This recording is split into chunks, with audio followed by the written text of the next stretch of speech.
Hello everyone, कैसे हो आप लोग। आप सभी का आज के वीडियो में बहुत बहुत स्वागत है। तो आज यहाँ पे जो टॉपिक हम डिस्कस करने वाले हैं, the topic is bonding and classification of carbon compound. और ये जो टॉपिक है it's related to the IUPAC nomenclature, जिसमें ऑलरेडी हमने जो इसका फर्स्ट पार्ट है आईयूपीएससी नोमेनक्लेचर का, कि आप कैसे उसके क्या क्या रूल्स होते हैं, कैसे आप आईयूपीएससी नोमेनक्लेचर आप लिख सकते हो, उसी का यहाँ पे हम लोग एक सेकेंड वीडियो हम लेके आ रहे हैं जो हमारे bonding and classification of carbon compound के ऊपर बेस है। यानी जितने भी आप नोमेनक्लेचर देखते हो या फिर नेमिंग ऑफ कंपाउंड देखते हो, all compounds are related to the carbon only. तो कार्बन से क्या क्या कंपाउंड बन सकते हैं और कार्बन से क्या क्या चीजें फॉर्म हो सकती है, और उसके हिसाब से हम कैसे उनको नाम देते हैं, कैसे हम उनका आईयूपीएससी नोमेनक्लेचर करते हैं।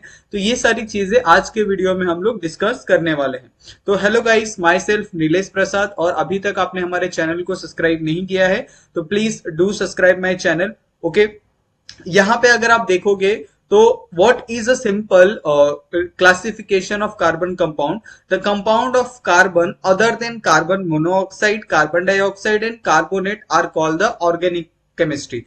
आप जितने भी ऑर्गेनिक कंपाउंड्स देख लो या फिर जितने भी ऑर्गेनिक केमिस्ट्री के अंदर आप कंपाउंड देख लो, हर एक के अंदर आपको कार्बन मिलेगा ही। विदाउट कार्बन आप कोई भी ऐसा कोई कंपाउंड नहीं है जो आप ऑर्गेनिक केमिस्ट्री में पढ़ते होगे। तो यही एक ऑर्गेनिक केमिस्ट्री की बहुत स्पेशल है कि आप ऑर्गेनिक केमिस्ट्री को बहुत इजीली पहचान जाओगे कि हाँ ये it's related to the inorganic chemistry, organic chemistry या फिर अदर ऑर्गेनिक और अदर केमिस्ट्री।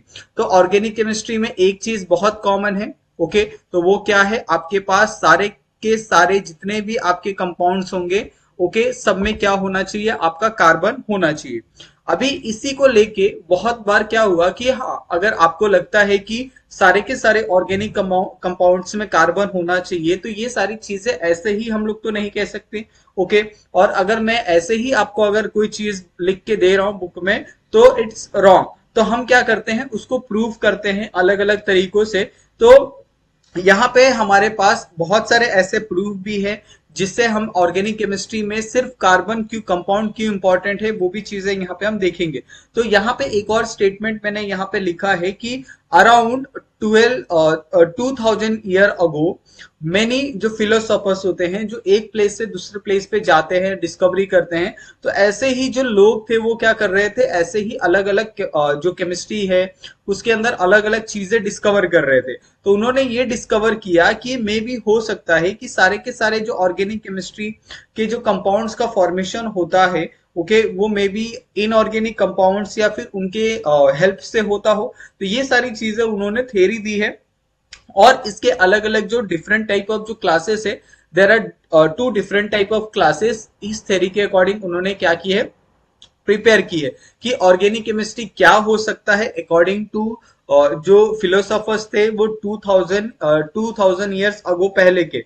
तो उन्होंने क्या फिलोसॉफी दी कि जितने भी वेजिटेबल्स है या फिर जैसे एग्जांपल अगर आप लोगे कि जैसे आपका शुगर हो गया, ओके, ये हो गए, फिर उसके बाद वेजिटेबल्स हो गए, ओके, उसके बाद मोलैश हो गए। मोलैश मतलब जैसे अगर आप शुगर कैन देखोगे, शुगर कैन में से जो शुगर निकलने के बाद या फिर जो उसका जूसेस निकलने के बाद जो भी चीजें बच जाती उसको हम मोलैश कहते हैं।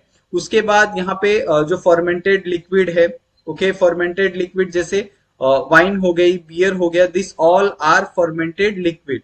तो ये सारी चीजें हैं, कैसे हैं, ऑल कम अंडर आपके ऑर्गेनिक केमिस्ट्री। ये उनका कहना था इन टर्म्स ऑफ प्लांट में। अगर आप दूसरा एग्जांपल देखोगे, जैसे आपके इसमें भी हो सकते हैं, आपके एनिमल्स में भी हो सकते हैं। तो एनिमल्स में उन्होंने क्या लॉजिक दिया कि जो एनिमल्स है, ओके, एनिमल्स में क्या हो सकता है, जैसे उनके मिल्क है, okay, milk are made up of organic compound. उनका जो हनी प्रोड्यूसर, हनी जो प्रोड्यूस करते हैं, honey bee, this are made up of organic chemistry, okay. या फिर जो फैट है वो भी आपके come under organic chemistry. Carbohydrate है, प्रोटीन है, ऐसे बहुत सारी जो चीजें हैं उन्होंने बोला कि this all are come under the animal. और ये सारी चीजें अगर आप एनिमल के अकॉर्डिंग देखोगे तो ये सब कैसे हैं, ऑर्गेनिक केमिस्ट्री के अंदर आते हैं। अगर आप प्लांट वाले ऑर्गेनिक कंपाउंड देखोगे तो वो शुगर हो सकते हैं, वेजिटेबल्स हो सकते हैं, मोलेस हो सकता है, फर्मेंटेड लिक्विड हो सकता है, जूस हो सकता है, बहुत सारे और भी ऐसे वेजिटेबल्स हो सकते हैं जो it's come under organic compound. लेकिन ये ऑर्गेनिक कंपाउंड किसको रिलेट करना चाहिए, आपके प्लांट्स को रिलेट करना चाहिए या फिर जो वेजिटेबल्स है उसको रिलेट करना चाहिए। तो ये सारी चीजें उन्होंने डिस्कवर की थी। उसके बाद एक और साइंटिस्ट आए थे इन बिटवीन 70-40 टू 80 में। तो उनका भी एक लॉजिक था। उनका क्या लॉजिक था, उन्होंने ये कहा था कि एक साइंटिस्ट थे, उनका नाम था C.W. Skills. Okay, C.W. Skills. तो ये इन्होंने C.W. स्किल्स ने 70-42 से 86 तक इन्होंने बहुत सारी चीजें डिस्कवर की थी। तो इनके अकॉर्डिंग 70-42 से 86 के बीच में इन्होंने क्या क्या डिस्कवर किया था कि जो isolated different type of acid है, ओके, जितने भी एसिड होते हैं, okay, they are come from acid from, कहां से आते हैं, सारे के सारे प्लांट से होते हैं। और हम ऐसा जनरली हम ऐसा कहते हैं कि सारे के सारे एसिड हैं, it come under organic compounds, यानी सब में कार्बन कंपाउंड्स होना इंपॉर्टेंट है। विदाउट कार्बन कोई भी एसिड का फॉर्मेशन नहीं हो सकता। लेकिन उनका ये लॉजिक था कि कोई भी जो एसिड प्रिपेयर होता है वो सारे के सारे एसिड कहां से प्रिपेयर होते हैं, बाय प्लांट ओनली। तो ये उनका एक तर्क था या फिर लॉजिक था। उसके बाद एक और साइंटिस्ट आए और ये साइंटिस्ट थे इन बिटवीन और 43 में। यानी जैसे ये डिस्कवर कर रहे थे C.W. स्किल्स, वैसे ही एक और साइंटिस्ट थे लवाइजर। तो ये एक बहुत अच्छे जाने माने साइंटिस्ट थे, यानी वेल नॉन साइंटिस्ट थे उस टाइम पे। और इन्होंने क्या डिस्कवर किया इसके बारे में भी हम थोड़ा सा देखते हैं। तो जो A.L. लवाइजर थे, इन्होंने कहा कि जो जितने भी आपके ऑर्गेनिक कंपाउंड्स है, ओके, जितने भी आपके ऑर्गेनिक कंपाउंड्स है, okay, they contain carbon, okay, and hydrogen. यानी आपके जितने भी ऑर्गेनिक कंपाउंड्स होंगे, अगर उसमें कार्बन होगा तो उसके साथ साथ आपको हाइड्रोजन भी देखने के लिए मिलेगा। उसके साथ साथ आपको ऑक्सीजन भी देखने के लिए मिलेगा और साथ में आपको नाइट्रोजन, ये सारी चीजें भी आपको देखने के लिए मिलेगी इन ऑर्गेनिक कंपाउंड्स में। लेकिन हमारा जनरल जो ऑर्गेनिक कंपाउंड्स होता है, general organic compounds it totally dependent on आपके कार्बन कंपाउंड्स के ऊपर। लेकिन जो A.L. लवाइजर थे, उनका ये कहना था कि ऑर्गेनिक कंपाउंड्स में कार्बन तो हो सकता है, लेकिन कार्बन के साथ आपका हाइड्रोजन भी हो सकता है, ऑक्सीजन भी हो सकता है, नाइट्रोजन भी हो सकता है, ये सारी चीजें हो सकती हैं। तो इतने सारे साइंटिस्ट, एक सिर्फ कॉन्सेप्ट था कि क्लासिफिकेशन ऑफ कार्बन कंपाउंड, यानी कैसे कैसे कार्बन को क्लासिफाई किया गया, उसको कैसे ऑर्गेनिक केमिस्ट्री के साथ अटैच किया होगा। तो ये सारी चीजें जब तक आपको नहीं पता चलेगी कि उसके बिहाइंड क्या क्या हिस्ट्री थी, ओके, तब तक आपको ये केमिस्ट्री में मजा नहीं आएगा, आपको समझेगा नहीं कि हम लोग ऑर्गेनिक केमिस्ट्री सिर्फ कार्बन कंपाउंड्स के लेके क्यों पढ़ते हैं। ऐसा नहीं है कि हम लोग ने कार्बन कंपाउंड जबरदस्ती रखा है, तो ऐसा कुछ तो होगा उसके साथ, कार्बन कंपाउंड्स के साथ, कि वो इजीली किसी के साथ भी कंपाउंड फॉर्म कर लेता है। तो ये सारी चीजें हम लोग एक एक करके स्टेप बाय स्टेप ये सारी चीजें हम लोग यहाँ पे सीखेंगे। तो हमने यहाँ पे अलग अलग साइंटिस्ट देखे, चाहे वो 2000 साल पहले के जितने भी फिलोसोफर थे, उसके बाद 70-42 में जो साइंटिस्ट थे, 43 में जो साइंटिस्ट थे, उन्होंने क्या डिस्कवर किया, ये सारी चीजें यहाँ पे हमने देखी है। नेक्स्ट है वाइटल फोर्स थ्योरी। तो ये भी एक थ्योरी था regarding to the organic chemistry, यानी ये भी एक थ्योरी था। और इस थ्योरी के बिहाइंड उन्होंने क्या एक्सप्लेनेशन दिया, वो थोड़ा सा हम लोग यहाँ पे देखते। ओके, तो सबसे पहले यहाँ पे मैं हेडिंग डाल देता हूं, वाइटल फोर्स थ्योरी। तो according to vital force theory, इसके अकॉर्डिंग उन्होंने ऑर्गेनिक कंपाउंड या फिर जितने भी ऑर्गेनिक कंपाउंड्स का फॉर्मेशन होने वाला है, उसके पीछे क्या लॉजिक दिया कि उन्होंने कहा कि जितने भी ऑर्गेनिक कंपाउंड्स है were produce under the influence of some natural force. यानी ये सारे के सारे जितने भी फॉर्मेशन होते हैं ऑर्गेनिक कंपाउंड के, इसके ऊपर कोई ना कोई नेचुरल फोर्स इंपैक्ट करता है, जिसकी वजह से क्या हो रहा है, ऑर्गेनिक कंपाउंड का फॉर्मेशन हो रहा है। तो उनका जो मेन एक लाइन था कि जितने भी आपके जो ऑर्गेनिक कंपाउंड है, ओके, जितने भी आपके जो ऑर्गेनिक कंपाउंड है, were produce, okay, were produce under the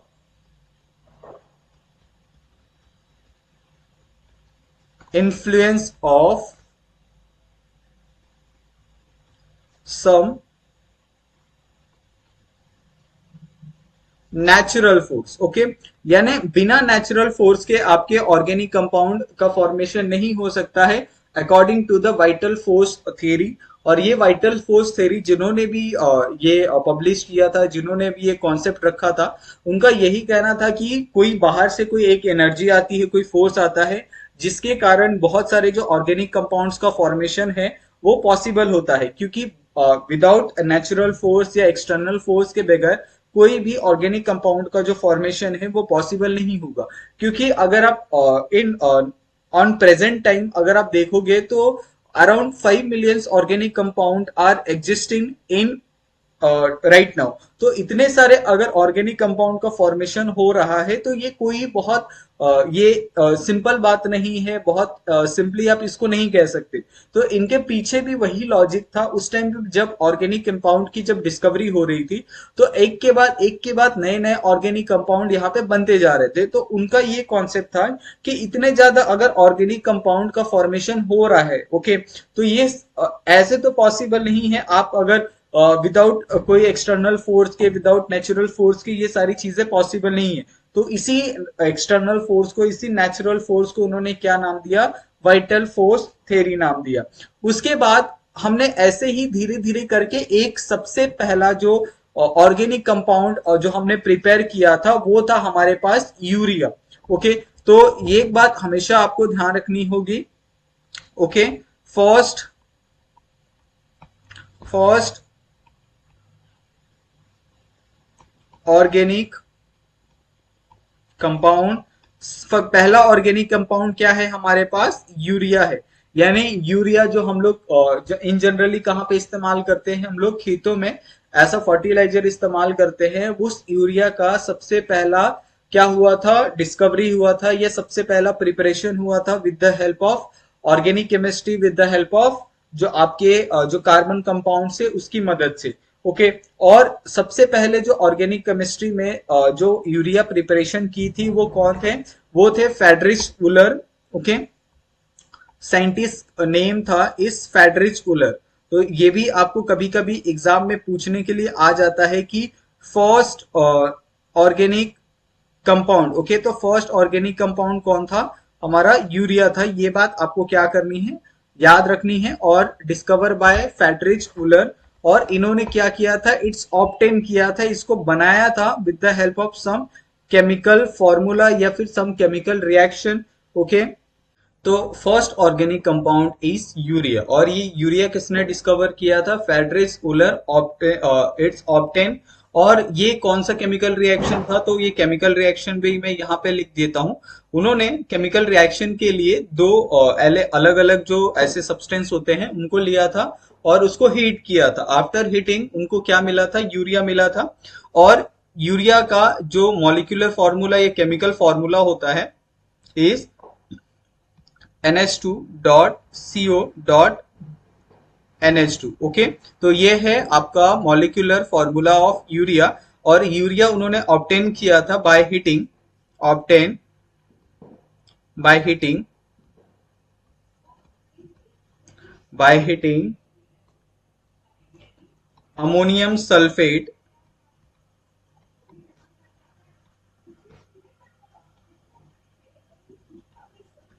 ammonium sulphate plus potassium, okay, potassium cyanide, potassium cyanide. और इसको जब हीट किया था तो उनको कौन सा सब्सटेंस मिला था, यूरिया मिला था। यूरिया ऐसा organic compound, first organic compound is urea. after heating the ammonium sulfate and potassium cyanide in the presence of heat, और हीट करने के बाद उनको जो फर्स्ट सब्सटेंस मिला था okay in organic chemistry okay वो कौन सा था, यूरिया था। तो यहां तक आई होप कि बहुत क्लियर तरीके से आपको समझ में आ जाए। बहुत बेसिक बेसिक चीजें हमने बात की है इसके अंदर की what is organic chemistry. Organic chemistry के अंदर जो कार्बन का क्लासिफिकेशन है वो आप कैसे कर सकते हो, कार्बन के ऊपर कितने लोगों ने क्या क्या डिस्कवरी की, ये सारी चीजें अभी तक हमने देखी है। अभी हम थोड़ा सा we discuss about the modern organic chemistry, यानी जिसको हम क्या बोलते हैं, कार्बन केमिस्ट्री भी बोलते हैं। तो यहाँ पे हम नेक्स्ट हेडिंग देंगे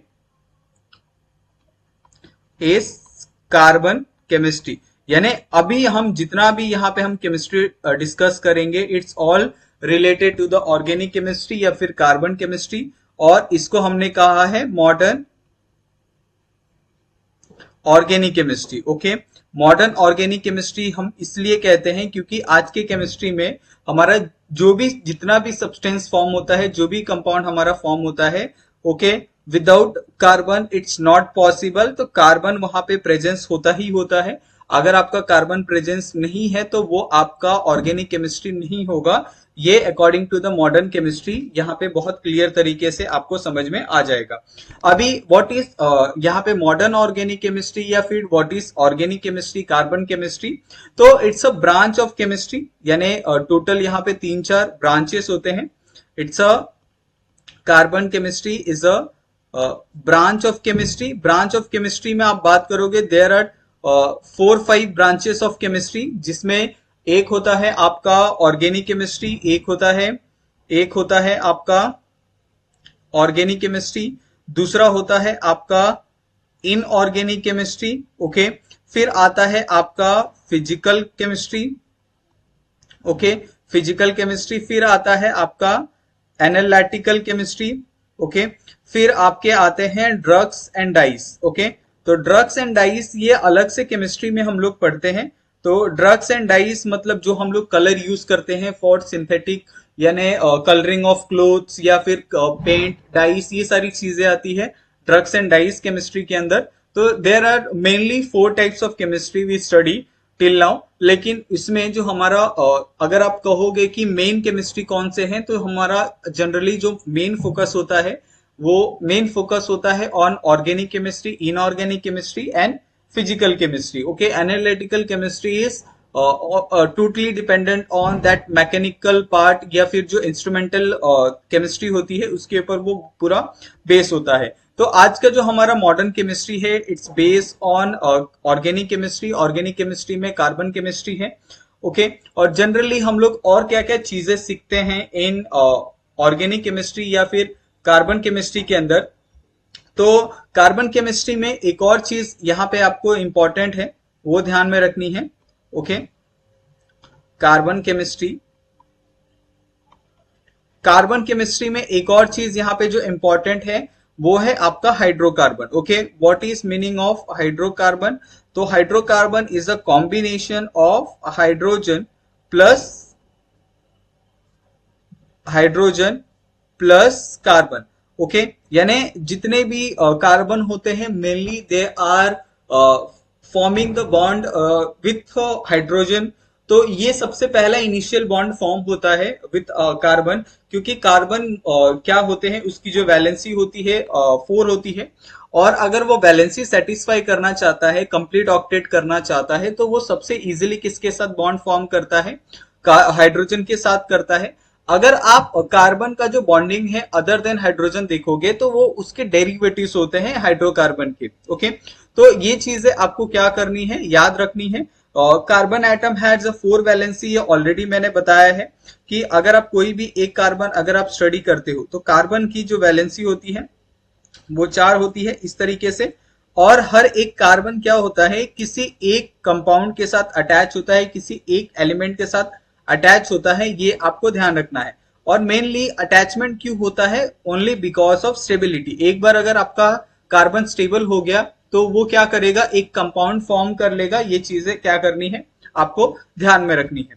और यहाँ पे एक और चीज है, जैसे रूट नेम होते हैं इन IUPAC नोमेनक्लेचर। कि अगर आपके कार्बन का जो नंबर है, सपोज मेरे पास क्या, एक एग्जांपल लेके यहाँ पे समझा देता हूं। सपोज मैंने एग्जांपल लिया और इन एग्जांपल अगर मैंने यहाँ पे जो कार्बन है, ओके, अगर मैंने यहाँ पे एक कार्बन लिया तो एक कार्बन में जो स्ट्रक्चर होगा मेरा इस तरीके से बनेगा। यहाँ पे क्योंकि वैलेंसी इज 4, अगर सपोज मैंने दो कार्बन ले लिया, ओके, तो दो कार्बन है तो दो कार्बन में जो वैलेंसी होगी वो किस तरीके से सेटिस्फाई करेगी। यहाँ पे एक कार्बन हो गया, यहाँ पे दूसरा कार्बन, और एक कार्बन की वैलेंसी इज 4, तो ये मेरे पास पहला कार्बन ऑलरेडी यहाँ पे प्रेजेंट था जो एक बॉन्ड के साथ अटैच था विद कार्बन, ये सेकेंड हो गया, ये थर्ड हो गया, ये फोर्थ हो गया। ओके, उसी तरीके से ये भी सेटिस्फाई करेगा। अगर सपोज मेरे पास नंबर ऑफ जो कार्बन है वो 3 है, ओके, तो 3 कार्बन है तो 3 कार्बन क्या होंगे, they are attach. Carbon carbon बहुत इजीली बॉन्ड फॉर्म करते हैं क्योंकि इनके बीच में बहुत ज्यादा जो इलेक्ट्रोनेगेटिविटी होती है वो आपको देखने के लिए नहीं मिलती है, तो इजीली ये क्या करते हैं, एक दूसरे के साथ बहुत स्टेबल बॉन्ड फॉर्मेशन करते हैं। और स्टेबल बॉन्ड फॉर्म हो रहा है तो कहीं पे भी वो कोई भी कंपाउंड होने दो वो इजिली क्या करेगा, स्टेबल बॉन्डिंग फॉर्म करेगा। उसी तरीके से हम क्या करते हैं, अलग अलग तरीके से भी कार्बन को रिप्रेजेंट करते हैं। जैसे यहाँ पे मैंने ये सारे के सारे अगर आप देखोगे, एक और यहाँ पे कार्बन, जैसे 4 कार्बन का यहाँ पे अगर मैं बना लू, ओके, तो यहाँ पे मैंने 4 कार्बन का बनाया, तो 4 कार्बन को अगर मैं अटैच करूं तो 4 कार्बन कैसे अटैच होंगे, first carbon attach to the second, second is attach to the third, and the third carbon is attach to the fourth carbon. अगर मैं इसकी वैलेंसी को सेटिस्फाई करूं तो ये मेरा फर्स्ट सेटिस्फाई हो गया, सेकेंड वाला सेटिस्फाई हो गया, ये थर्ड वाला सेटिस्फाई हो गया, उसी तरीके से ये लास्ट वाले भी सेटिस्फाई हो गया। ओके, एक और यहाँ पे बना लेते हैं। सपोज मैंने यहाँ पे एक और बनाया है, ये है मेरे पास 5 कार्बन कंपाउंड। तो 5 कार्बन कंपाउंड अगर मैंने यहाँ पे बनाया है तो टोटल यहाँ पे ये एक कार्बन हो गया, ये मेरे पास दूसरा कार्बन, ये मेरे पास तीसरा कार्बन, ये चौथा कार्बन, और ये मेरे पास 5वां कार्बन हो गया। करेक्ट है। अगर इसी के साथ ये मेरा दूसरा तीसरा 2 हाइड्रोजन यहाँ सेटिस्फाई हो गए, यहाँ पे भी कार्बन की 4 वैलेंसी कंप्लीट हो गई, यहाँ पे भी कार्बन की 4 वैलेंसी कंप्लीट हो गई। मेन है कि उसकी जो वैलेंसी होती है कार्बन की वो आपको कंप्लीट करना है। अभी अगर आप ध्यान से देखोगे, मैंने सारे के सारे कार्बन को एक लाइन में ही अटैच किया है, और ऐसे कॉन्फ़िगरेशन को हम लोग बोलते हैं सिंगल या फिर चेन लाइक प्रोजेक्शन। लेकिन मैं कार्बन को और भी तरीकों से यहाँ पे रिप्रेजेंट कर सकता हूं। एक तरीका होता है ब्रांच का, ओके, ब्रांच चेन का भी एक तरीका होता है कार्बन को अटैच करने का। जैसे सपोज मैंने यहाँ पे 5 कार्बन का एग्जांपल लिया, ओके, मेरे पास कार्बन 5 ही है। अगर आप ऊपर देखोगे और इसको देखोगे कंपेयर करना, अगर मैंने 5 कार्बन लिया तो एक कार्बन ये हो गया, ये दूसरा कार्बन, ये तीसरा कार्बन, ये चौथा कार्बन, ओके। अभी एक कार्बन है जो मैंने क्या किया, किसी दूसरे या तीसरे किसी भी कार्बन के साथ अटैच कर दिया। यहाँ पे 4th कार्बन के बाद भी 5th कार्बन अटैच हो रहा था, यहाँ पे भी कार्बन के साथ ही कार्बन अटैच हो रहा है ना, इसमें कोई डिफरेंस नहीं है। और अगर हम बैलेंसी इसकी देखें तो ये 1 2 3 हो गया, यहाँ पे ऑलरेडी 3 है तो 1 हो जाएगा, यहाँ पे 2 है तो 3 4 हो जाएगा, ये हो जाएगा, यहाँ पे एक ही है तो ये 2 3 हो जाएगा। ये इस ऐसे चेन को हम लोग जनरली क्या बोलते हैं, ब्रांच चेन बोलते हैं। और ब्रांच चेन के अलावा भी एक और तरीके का यहाँ पे कॉन्फ़िगरेशन आपको देखने के लिए मिलता है, वो होता है साइक्लिक। ओके, आप क्या कर सकते हो, साइक्लिक रिप्रेजेंटेशन भी आप कर सकते हो किसी भी कार्बन का। सपोज मैंने यहाँ पे 6 कार्बन ले लिया, ओके, यहाँ पे मैंने ले लिया 6 कार्बन, और 6 कार्बन को मैंने अटैच कर दिया इनटू द चेन। तो चेन यानी साइक्लिक ग्रुप, तो एक कार्बन हो गया attach to the second carbon, यहाँ पे एक कार्बन अटैच टू द यहाँ पे 4th carbon, 4th carbon attach to the 5th carbon, 5th carbon attach to the 6th carbon. ये मेरे पास क्या हो गया, एक साइक्लिक चेन हो गया। और इसके कॉन्फ़िगरेशन को मैं स्टेबल करूंगा, 2 हाइड्रोजन से ये 2 हाइड्रोजन हो गए, ये 2 हाइड्रोजन हो गए, ये 2 हाइड्रोजन हो गए, यहाँ 2 हाइड्रोजन हो गए, और ये 2 हाइड्रोजन हो गए। ओके, तो इस तरीके से मैं कार्बन के जितने भी यहाँ पे जो कंपाउंड्स का फॉर्मेशन होता है, अलग अलग कंपाउंड्स के फॉर्मेशन से मैं कार्बन को स्टेबल कर सकता हूँ। ओके, तो यहाँ पे बहुत अच्छे से आपको ये पूरा का पूरा जो कार्बन हो गया, या फिर कार्बन की जो वैलेंसी हो गई, या फिर हम वैलेंसी को कैसे सेटिस्फाई करते हैं, उसको अलग अलग तरीकों से हम कैसे लिख सकते हैं, ड्रॉ कर सकते हैं, वो सारी चीजें हमने यहाँ पे देखी है। अभी यहाँ पे कुछ और इंपॉर्टेंट चीजें हैं, जैसे कार्बन का जो कंपाउंड का फॉर्मेशन होता है वो क्यों होता है, ये चीजें भी आपको सीखना बहुत इंपॉर्टेंट है। तो ये सारी चीजें हम लोग वीडियो के नेक्स्ट में बात करेंगे, यानी नेक्स्ट वीडियो में हम लोग डिस्कस करेंगे। तो यहाँ तक आपको बहुत क्लियर तरीके से आई होप समझ में आ गया होगा। फिर भी अगर कोई डाउट होगा तो प्लीज आस्क मी, आपका सारे के सारे जो डाउट्स होंगे वो क्लियर करेंगे। Okay, thank you so much again आप सभी का वीडियो देखने के लिए।